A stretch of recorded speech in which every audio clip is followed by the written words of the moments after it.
ఇతిహాసం అని మాకు ఇంకో ఛానల్ కూడా ఉంది. నల్లమల అడవుల రహస్యం. శివరాత్రి సమయంలో ఏ విధంగా మన పూర్వీకులు ఆ అడవుల్లో వెళ్లేవాళ్లు, ఏమేం సమస్యలు కాచుకొని ఉండేవి, ఒక్కొక్క సమస్యను ఎలా ఎదుర్కొనేవాళ్లు, అవన్నీ నేను మీకు విషయాలు వివరిస్తూ వీడియో పెట్టాను ఇతిహాసం ఛానల్లో. దయచేసి ఆ వీడియో చూడండి, నల్లమల రహస్యం వీడియో. ఆ వీడియో తాలూకు లింక్ ఈ వీడియో కింద డిస్క్రిప్షన్లోనూ పిన్ చేసి పెట్టిన మొట్టమొదటి కామెంట్లో ఇస్తూ ఉన్నాను. మర్చిపోకుండా ఆ వీడియో చూడండి, నల్లమల రహస్యం వీడియో ఇతిహాసం ఛానల్లో.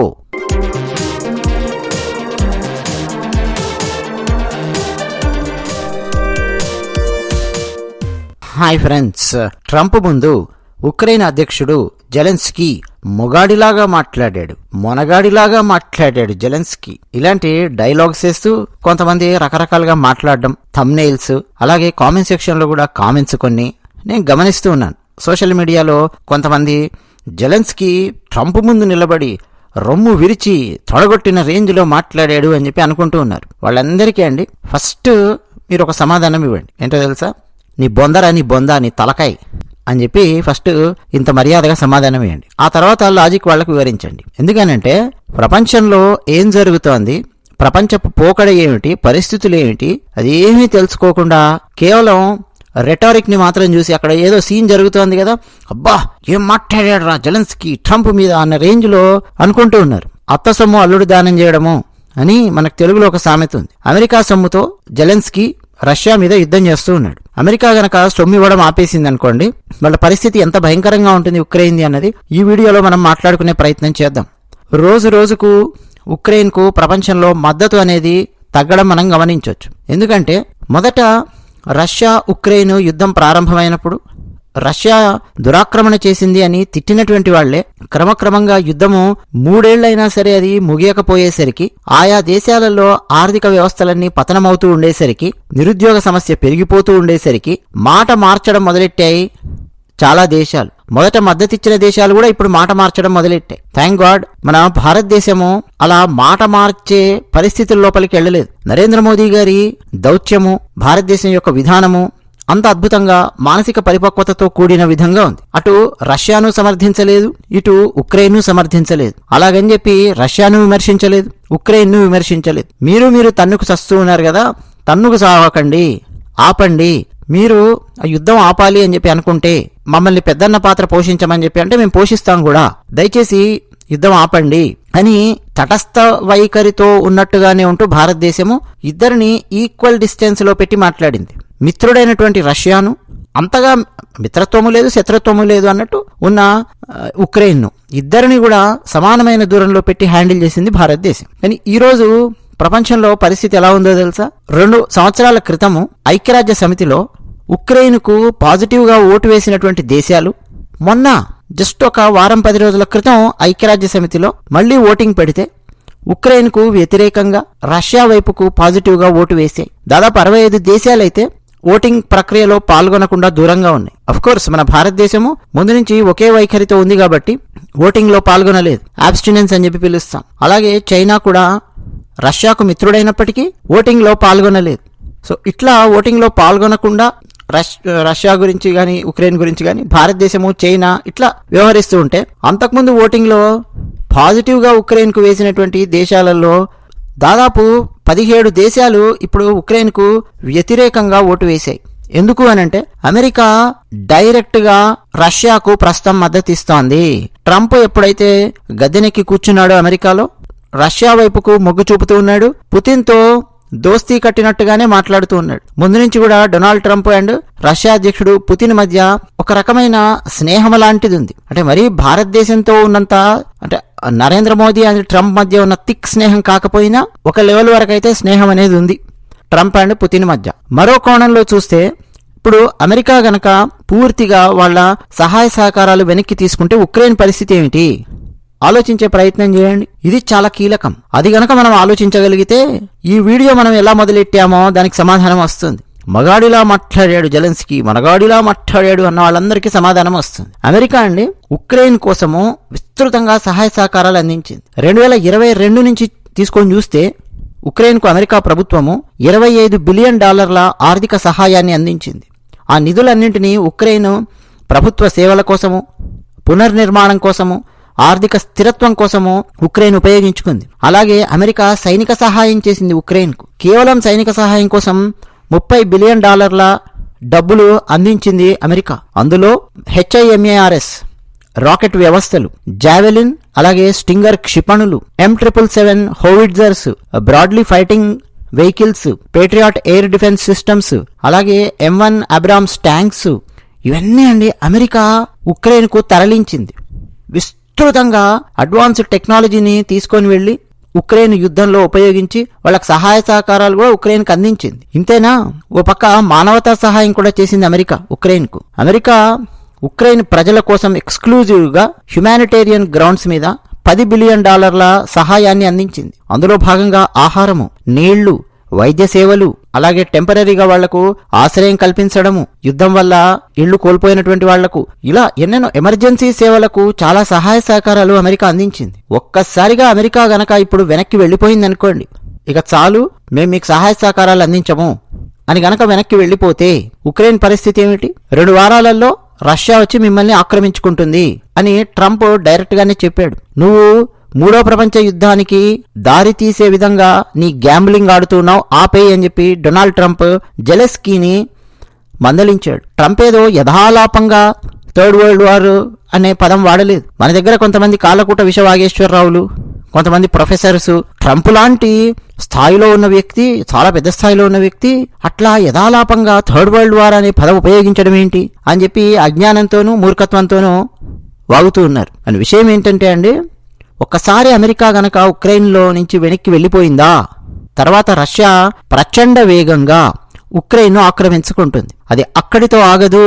ఉక్రెయిన్ పక్కనే పోలాండ్ దేశం ఉంటుంది ఆనుకొని. నెక్స్ట్ రష్యా కన్ను పోలాండ్ మీద కూడా ఉంది.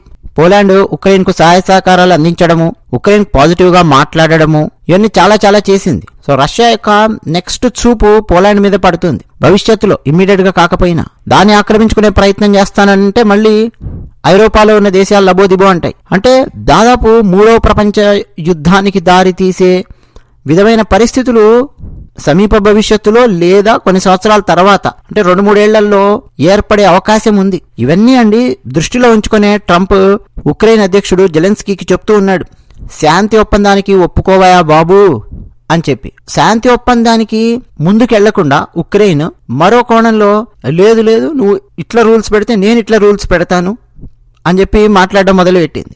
రూల్స్ లేదా టర్మ్స్ డిక్టేట్ చేసే లెవెల్లో ఉక్రెయిన్ దేశం అనేది లేదు. అమెరికా యొక్క సహాయ సహకారాల మీద కదా ఆధారపడి యుద్ధం చేస్తోంది. ఫర్ ఎగ్జాంపుల్, ఇప్పుడు అమెరికా వెనక్కి వెళ్లిపోతే యుద్ధాన్ని ఆయన ఇంకా ఎలా కొనసాగిస్తాడు? ఎవరు ఆయనకు సహాయ సహకారాలు అందిస్తారు? ఒకసారి ఆలోచించండి. యూరోపియన్ యూనియనా, అరబ్ కంట్రీసా, ఎవరు చేస్తారు? ఇప్పటికే జెలెన్స్కీ కొన్ని అరబ్ దేశాలకు వెళ్లి వచ్చాడు, తిరిగి వచ్చాడు, వాళ్ళతో వీడియో కాన్ఫరెన్సులు పెట్టాడు, సహాయ సహకారాలు అందించండి ఇవన్నీ మాట్లాడాడు. అరబ్ దేశాలలో పరిస్థితి ఎలా ఉందో తెలుసా? ఈవెన్ సోషల్ మీడియా ట్రెండ్స్ అవన్నీ కూడా చూస్తే, విశ్లేషిస్తే, డేటా అనలిటిక్స్ ద్వారా మనకు అర్థమవుతోంది ఏంటంటే, రష్యా ఉక్రెయిన్ను ఆక్రమించుకున్నప్పుడు ఆ తొలి రోజుల్లో 3 సంవత్సరాల క్రితం అయ్యో పాపం అని చెప్పి మాట్లాడినటువంటి వాళ్ళు ఉన్నారు ఉక్రెయిన్ గురించి, అరబ్ దేశాల ప్రజలు. కానీ ఇప్పుడు క్రమక్రమంగా వాళ్ళ వాయిస్ అనేది మారుతూ వస్తోంది. ఆ శాంతి ఒప్పందం ఏదో కుదుర్చుకొని యుద్ధాన్ని ఆపితే బాగుంటుంది కదా, యుద్ధాన్ని ఆపితే ప్రస్తుతం ప్రపంచం బాగుపడుతుంది కదా, వీళ్ళు తన్నుకు చేస్తూ మొత్తం ప్రపంచాన్ని యుద్ధం లోపలికి లాగుతూ ఉన్నారు, ప్రపంచ ఆర్థిక వ్యవస్థను దెబ్బతీస్తూ ఉన్నారు అని ఇట్లా వాయిస్ అనేది మారుతోంది ప్రజలది. డొనాల్డ్ ట్రంప్ ఎప్పుడైతే ఆయన అధికారంలోకి వచ్చాడో ఒకటే వాయిస్ అన్నమాట. అంతకుముందు జో బైడెన్ ఉన్నప్పుడు సరిగ్గా వ్యవహరించలేదు.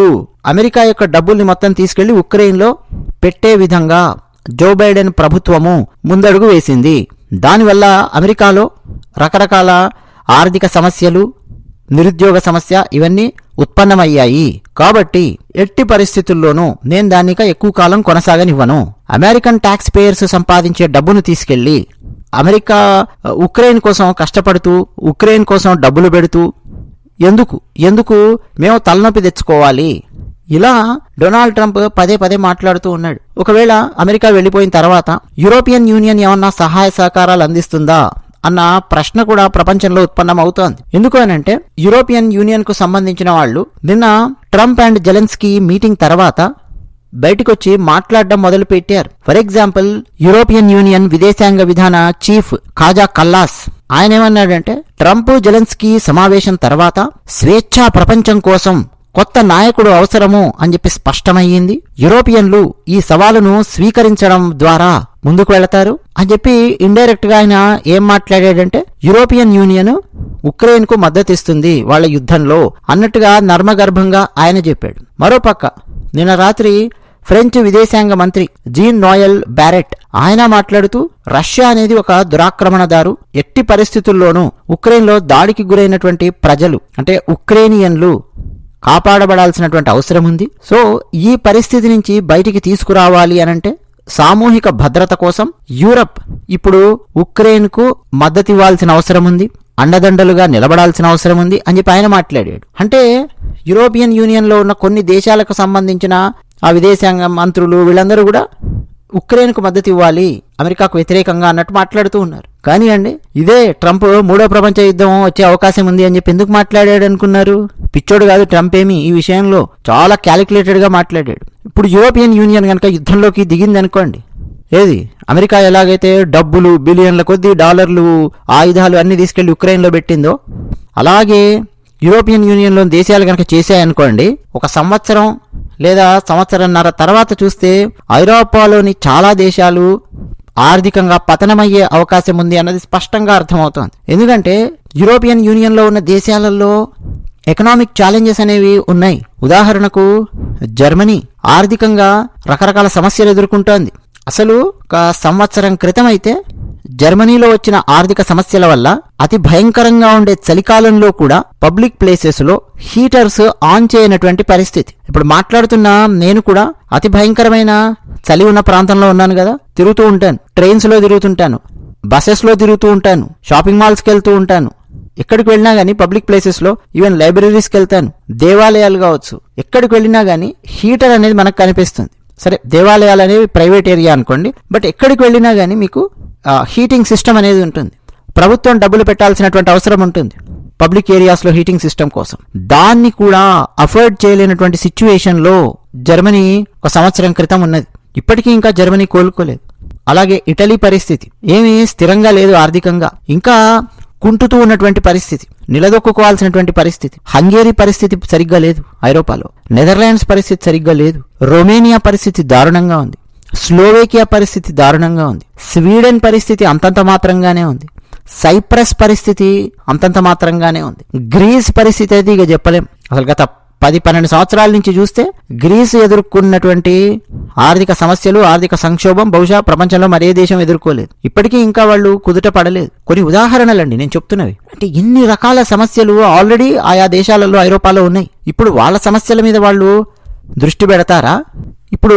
లేదంటే ఉక్రెయిన్ కు సహాయ సహకారాలు అందించి వీళ్ళ డబ్బులన్నీ అక్కడ తీసుకెళ్లి అక్కడ పోసి వీళ్ళ ఎనర్జీ మొత్తం అక్కడ పెట్టి వీళ్ళ దేశాలను అడుగుతునే పరిస్థితికి తెచ్చుకుంటారా అంటే యూరోపియన్ యూనియన్ ముందడుగు వెయ్యదు.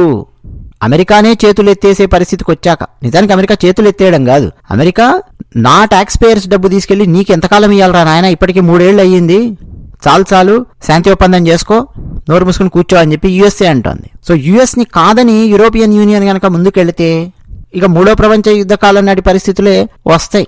అంటే రెండో ప్రపంచ యుద్ధంలో ఎలాంటి పరిస్థితులు ఉండేవో దాదాపు అలాంటి పరిస్థితులు చూడాల్సిన పరిస్థితి వస్తుంది యూరోపియన్ యూనియన్ కనుక ముందుకెళ్తే. అసలు యూరోపియన్ యూనియన్ లో మీకు ఫ్రాన్స్ లో, జర్మనీలో ప్రొవిజనల్ బడ్జెట్స్ పెట్టారు పొలిటికల్ అన్సర్టెనిటీ వల్ల.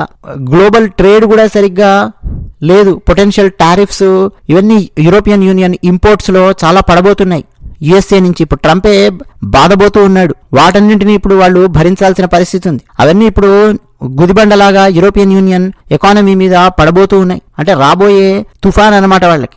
ఇంకా డెమోగ్రాఫిక్ ప్రెజర్స్ చాలా ఉన్నాయి చుట్టుపక్కల, ముఖ్యంగా ఆఫ్రికాలోను అలాగే మరికొన్ని దేశాల చుట్టుపక్కల మధ్యాసియా దేశాలలోనూ ఉన్న సమస్యల వల్ల ప్రజలు పారిపోయి ఐరోపాలోని దేశాలలో తలదాచుకోవడానికి వెళ్ళడం. కొన్ని ఐరోపా దేశాలేమో రెఫ్యూజీస్ కి డోర్స్ ఓపెన్ చేసి రాండి అని చెప్పి పిలిచి ఇప్పుడు తలబట్టుకుంటున్న పరిస్థితి. For example Germany. So demographic pressures అనేవి పెరుగుతున్నాయి, డెమోగ్రాఫిక్స్ మారుతున్నాయి.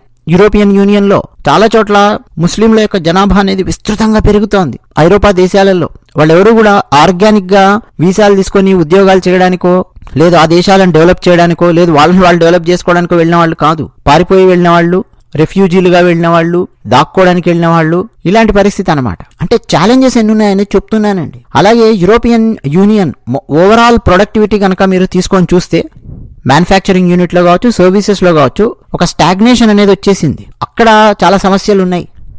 ఇన్ని సమస్యల మధ్య యూరోపియన్ యూనియన్ మళ్ళీ ఇప్పుడు ఉక్రెయిన్కు సహాయ సహకారాలు అందించే ప్రయత్నం కనుక చేసిందనుకోండి, ఘోరాతి ఘోరమైన పరిస్థితుల లోపలికి ప్రపంచం వెళ్ళిపోతుంది. ఎందుకంటే ఐరోపా దేశాల మీద ఆధారపడి ఉన్న కొన్ని ఆఫ్రికన్ దేశాలున్నాయి, కొన్ని మధ్యాసియా దేశాలున్నాయి. ఇట్లా రకరకాల సమస్యలు అనేవి వస్తాయి. యూరోపియన్ యూనియన్ ఏమి ప్రస్తుతం బలంగా లేదు.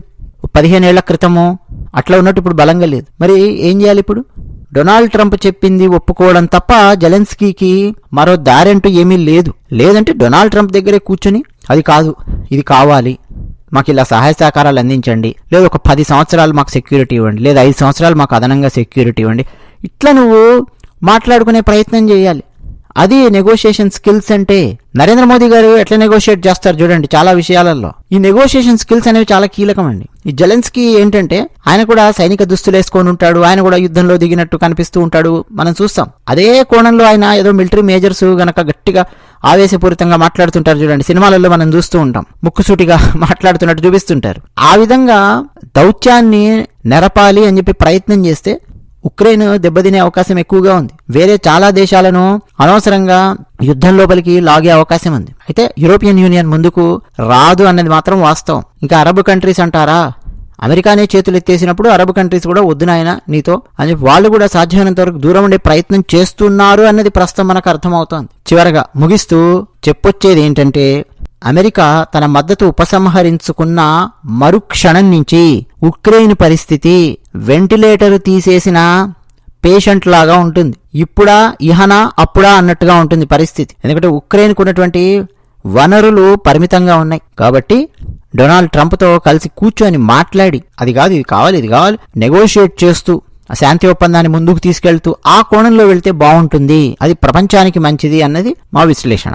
మరి మా విశ్లేషణపై మీ అభిప్రాయాలు కామెంట్ సెక్షన్లో రాసి పంచుకోండి. వీడియో నచ్చితే ఒక లైక్, నచ్చకపోతే డిస్లైక్, మీ అభిప్రాయాలు మాకు రాస్తూ ఛానల్కు సబ్స్క్రైబ్ అవుతూ మాతో పాటు ఇలా ట్రావెల్ చేస్తూ ఉన్న వాళ్ళందరికీ మరోసారి ధన్యవాదాలు చెప్తూ అదే విషయం.